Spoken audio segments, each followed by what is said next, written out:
We are always moving toward something. We stumble, we collide, and sometimes we lose our way. Wandering is more than movement. It is the time we collide with the world, break ourselves down, and learn again. And then, at some point, we come to a pause. What we gathered through wandering begins to settle within us. Settlement is not an ending, but a choice to stay, just for a while.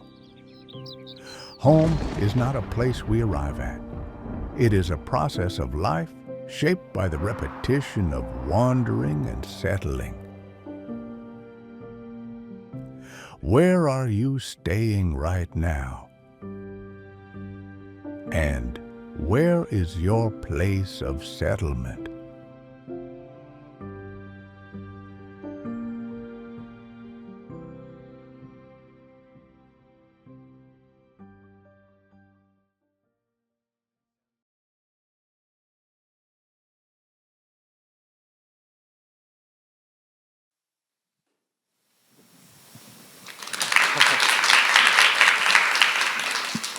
안녕하세요. 저는 배양육을 만드는 스타트업 시위드의 공동대표이자 CTO 기술 최고 책임자를 맡고 있는 이희재라고 합니다. 반갑습니다.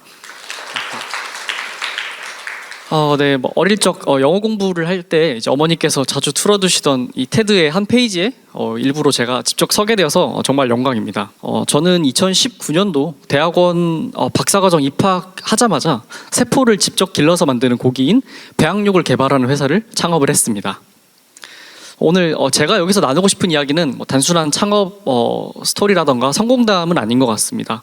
어떻게 보면 우연처럼 시작했던 저의 방랑이 어떻게 하나의 기술을 이 사회에 정착시키는 여정으로 이어졌는지, 그리고 제가 가지고 있는 기술이 실험실을 넘어서 일상의 식문화로 자리 잡기까지 어떠한 선택과 책임들이 필요했는지, 그런 이야기들을 조금 짧게나마 전해보고자 합니다. 네, 먼저 몇 가지 숫자들을 조금 보여드리겠습니다. 저희 보시면 2050년 우리 인류는 100억 명의 인구를 먹이기 위해서 지금보다 약 56% 더 많은 식량을 필요로 합니다. 이를 기존의 방식으로 해결하려면 인도 면적의 약 2배에 달하는 산림을 더 많이 개간을 해야 합니다. 하지만 우리는 이미 쓸 수 있는 땅의 대부분을 사용을 하고 있습니다. 그리고 동시에 탄소 감축 등 기후 위기를 멈춰야 하는 막중한 책임도 안고 있습니다. 이러한 딜레마 속에서 여러 가지 기술들이 등장을 했는데요. 식물로 만든 식물성 고기라던가 이 축산업에서 개선된 사료의 혁신, 또는 제가 지금 하는 일처럼 배양육 같은 것들이 등장을 했습니다. 혹시 배양육에 대해서 들어보신 분들 있을까요? 혹시 한번 한 10% 남짓쯤 되는 것 같네요. 네. 저는 이제 어떤 일을 하냐면 동물의 세포에게 미역을 먹여서 우리가 매일 먹고 있는 고기를 만드는 일을 하고 있습니다. 우리는 이것을 배양육, 한국에서는 세포 배양 식품이라고 부릅니다. 아마 거술했지만 여기 계신 많은 분들이 배양육에 대해서 잘 모르실 거라고 생각을 해서 쉽게 설명을 드리겠습니다. 배양육은 동물의 도축 없이 동물의 세포를 채취해서 직접 길러서 만드는 고기입니다.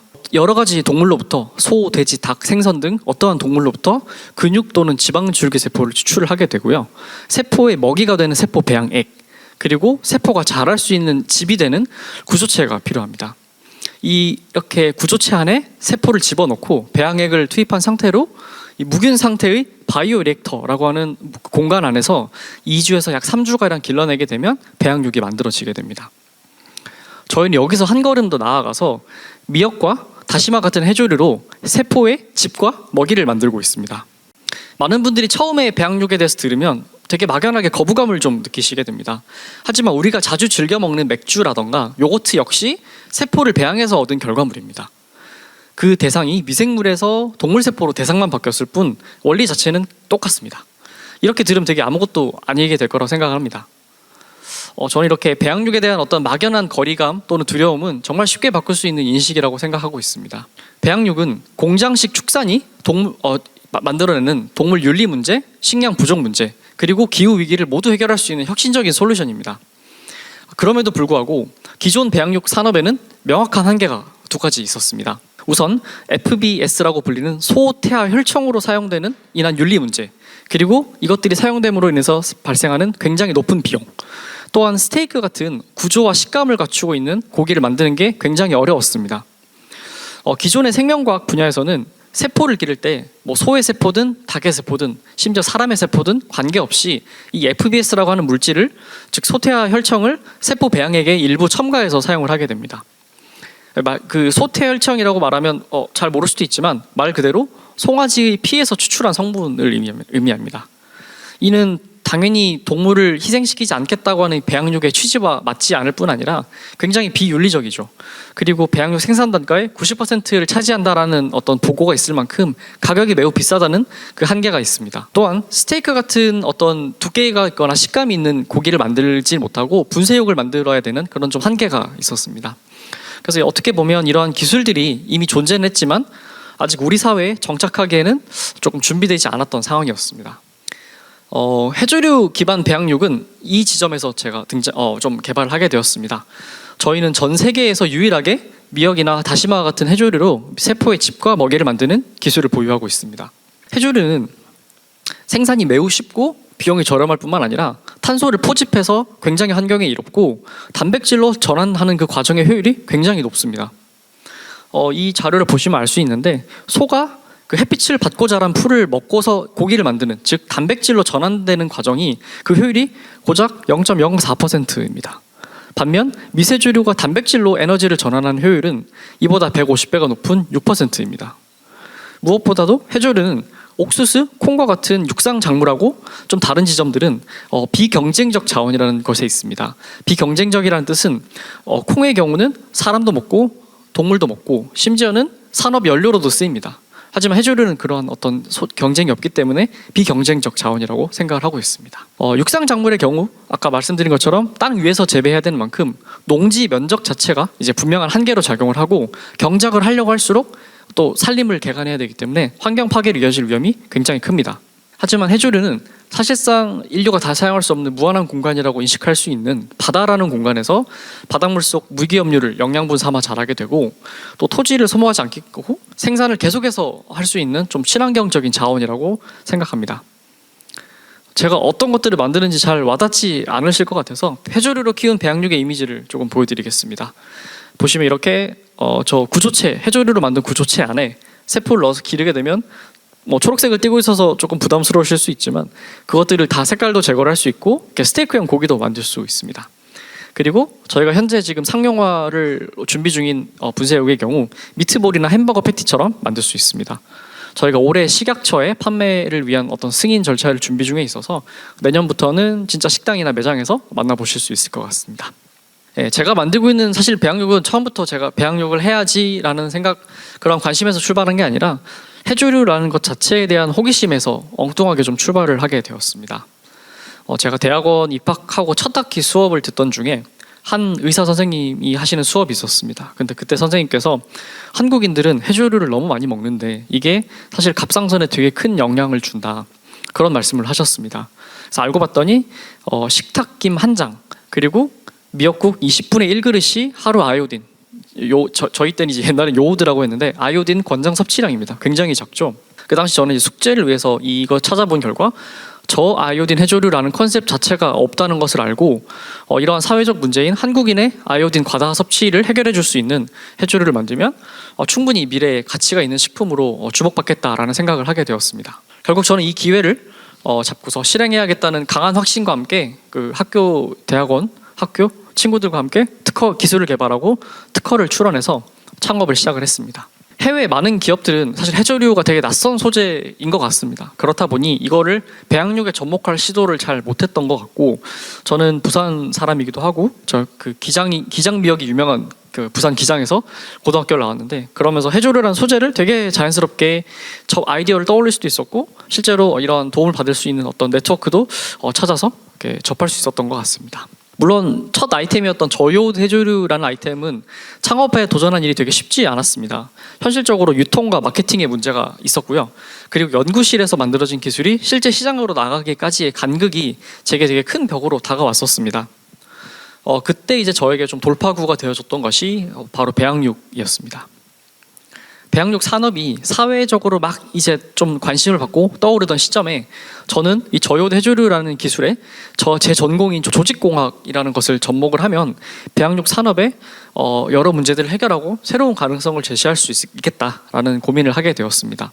제가 만든 기술이 연구실 안에 이론으로서 머무는 것보다는 지구와 동물 그리고 인류에게 실제로 와닿는 가치로 좀 바꾸고 만들어내고 싶었습니다. 그래서 저는 이제 배양육이 단순한 대체 식품이 아니라 사회가 받아들일 수 있는 다음의 식문화 형태라고 저는 강하게 믿고 있습니다. 그래서 이러한 목표를 가지고 해조류 기반의 배양육 창업에 좀 뛰어들게 되었고요. 그 결과 분야 간의 융합을 통해서 기존 배양육 산업이 마주하고 있던 생명 윤리 문제나 아니면 사회가 해결해야 되는 식량 부족 문제, 그리고 더 나아가서는 해조류의 높은 아요딘 함량을 해결하는 문제까지 동시에 좀 풀어낼 수 있었던 것 같습니다. 이런 여정들이 제가 가능했던 이유는 사실 다양한 경험들이 축적되었기 때문이라 생각합니다. 저는 용감하게도 이제 서울에서 대학을 나온 것이 아니라 대구 경북 과학기술원 디지스트라고 하는 학교에 1기로 입학을 했습니다. 1기로 입학을 했을 때 그곳에서는 4년 동안 어떤 전공이 없이 물리, 화학, 생명과학, 수학, 역사, 음악, 체육, 인문학 등이 전부 다 전공 과목으로 설정되어 있었고 졸업할 때도 이제 어떤 특정 전공, 생명과학 전공이 아니라 기초학부라는 이름을 받고 4년 뒤에 졸업을 했습니다. 결과적으로 모든 전공을 다 배우게 되었는데 문제는 너무 넓게 배우다 보니까 그 깊이가 너무 얕았습니다. 그래서 이제 제 주변 친구들의 경우 졸업 전에 참 본인의 진로와 그 전공에 대해서 자신감도 없고 걱정이 많은 친구들이 참 많았습니다. 하지만 이때 넓게 배웠다는 넓게 안다는 점이 훗날 창업에서 되게 아주 중요한 귀중한 경험으로 작동을 하게 됩니다. 내가 하나의 기술을 잘하는 전문가가 되는 것이 중요한 게 아니라 어떤 것이 중요한 것인지 알게 되고 그것 넓은 시야를 바탕으로 각 분야의 전문가들과 소통하고 대화해서 문제를 해결할 수 있는 그 능력이 훨씬 중요하다는 것을 시간이 지나고서 좀 알게 되었던 것 같습니다. 제가 이번 테드 발표 자료를 만들기 위해서 제가 2024년도 입학을 할 때 당시의 뉴스 기사를 찾다가 놀랐는데 저희 학교 저희 당시 총장님은 정확히 알고 계셨던 것 같습니다. 저희가 어떻게 과학기술원이라 연구원으로만 남지 않고 창업의 리더로서 나아가기를 바라셨던 것 같습니다. 저는 자동차를 되게 좋아했습니다. 엉뚱하게 자동차를 되게 좋아해서 대학교를 입학을 하고 자작 자동차 제작 동아리를 제가 만들어서 밤낮으로 이제 동료들하고 차를 만들었던 기억이 있습니다. 그 당시에 저 용접이나 그라인딩 이런 거 전혀 할 줄 몰랐어서 몸으로 배우면서 되게 고생을 했던 경험이 있습니다. 이때 생명과학자들이 놓치기 쉬운 공학적 사고와 장치 산업의 중요성을 저는 이 동아리 활동을 하면서 좀 몸으로 배웠던 것 같습니다. 이때의 경험이 지금 저희가 배양육을 생산할 때 필요한 배양 설비를 설계하고 그것을 만드는 엔지니어들하고 소통하는 데 되게 큰 자산이 되었습니다. 저는 결코 부지런하거나 되게 열심히 살거나 막 엄청 소위 갓생이라고 말하는 삶을 살고 있지 전혀 않습니다. 하지만 이제 딱 하나 잘하는 게 좀 있다면 잘 버티는 편인 것 같습니다. 힘들어도 다음날 또 자고 일어나면 잘 잊고 또 잘 버티고 하다 보면 또 반드시 기회가 오게 되어 있는 것 같습니다. 그런 측면에서 이제 지금 당장 필요 없어 보이는 경험일지라도 결국에는 이 모든 경험들이 여러분만의 독특한 포트폴리오가 될 수 있다고 생각합니다. 남들과 다른 길은 그 자체로 빛이 나고 그 경험의 축적이 적절한 타이밍을 만나면 상상하지 못한 새로운 가치를 만들어낸 것 같습니다.